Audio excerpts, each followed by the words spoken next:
Olá! Nos últimos dias, presenciamos o crescimento da luta antirracista impulsionada pelo movimento norte-americano depois do assassinato de George Floyd por um policial. Pessoas do mundo inteiro se unem para gritar que vidas pretas importam, mas não faltam exemplos para mostrar a desigualdade existente. No Brasil, por exemplo, a polícia assassinou 4.533 pessoas negras só no ano de 2019. Isso representa 75% do número total de mortes. Esse ano, nos deparamos com a morte precoce do menino João Pedro, de 14 anos, vítima de um tiro de fuzil enquanto jogava videogame no Complexo do Salgueiro. Mais recentemente, houve também a morte do menino Miguel, de 5 anos, que caiu do 9º andar de um prédio no Recife, depois que a empregadora de sua mãe o colocou em um elevador sozinho. E para falar sobre o racismo e a luta antirracista, é que recebo aqui no Papo com Ela o presidente do Conselho Estadual de Promoção da Igualdade Racial, o Manuel Silva, e o presidente do Grupo de União e Consciência Negra do Estado de Mato Grosso, o Antônio Santana da Silva. Mas antes do nosso bate-papo, a gente confere a reportagem feita por Júlia Graminho e Neidson Garcia.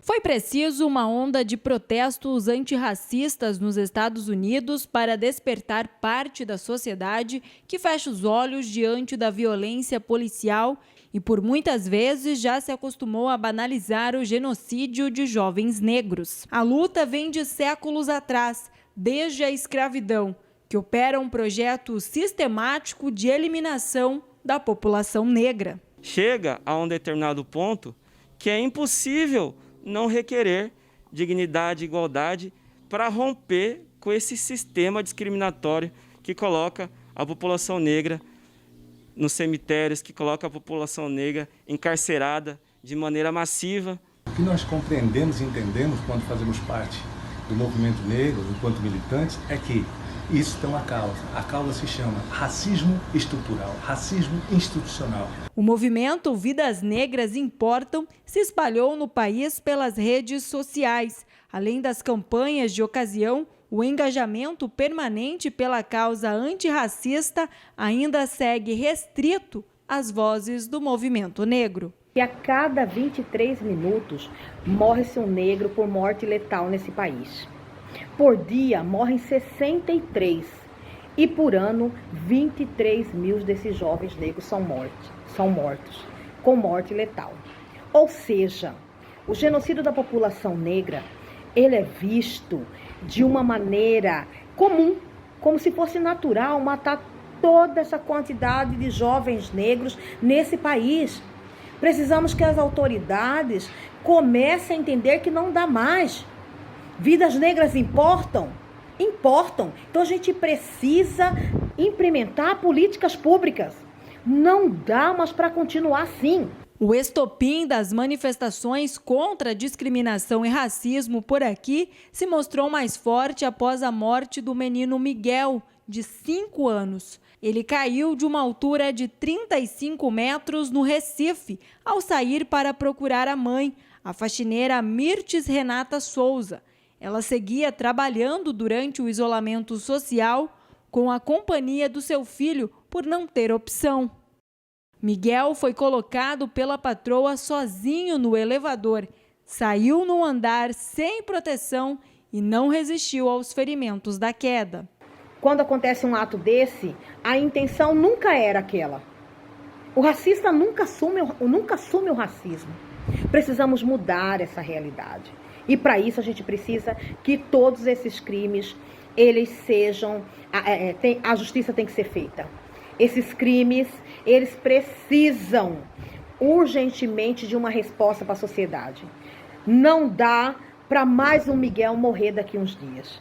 São atrocidades que desnudam e denunciam de forma evidente o racismo que se opera no país.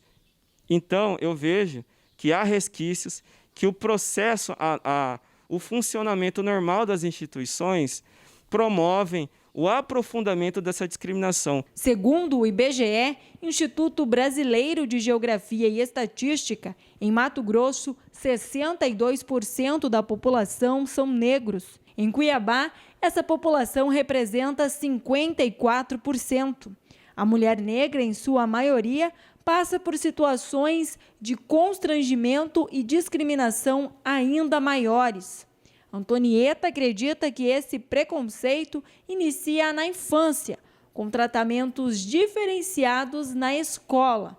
É preciso políticas públicas para que haja o início da mudança.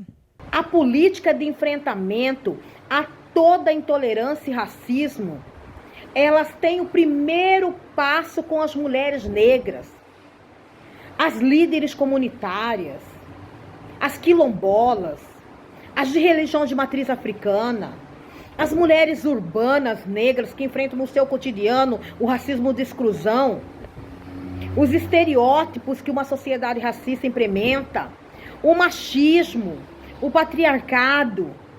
Nós, mulheres negras, temos lutado e vamos continuar lutando. Nós estamos perdendo tudo. Tudo numa canetada está sendo dizimado, está sendo desmontado. Como, por exemplo, a Fundação Cultural Palmares, como, por exemplo, a Secretaria Especial de Promoção da Igualdade Racial, que tinha status de ministério, hoje é só uma secretaria. E as mentes brilhantes vão para lá, mas não conseguem brilhar.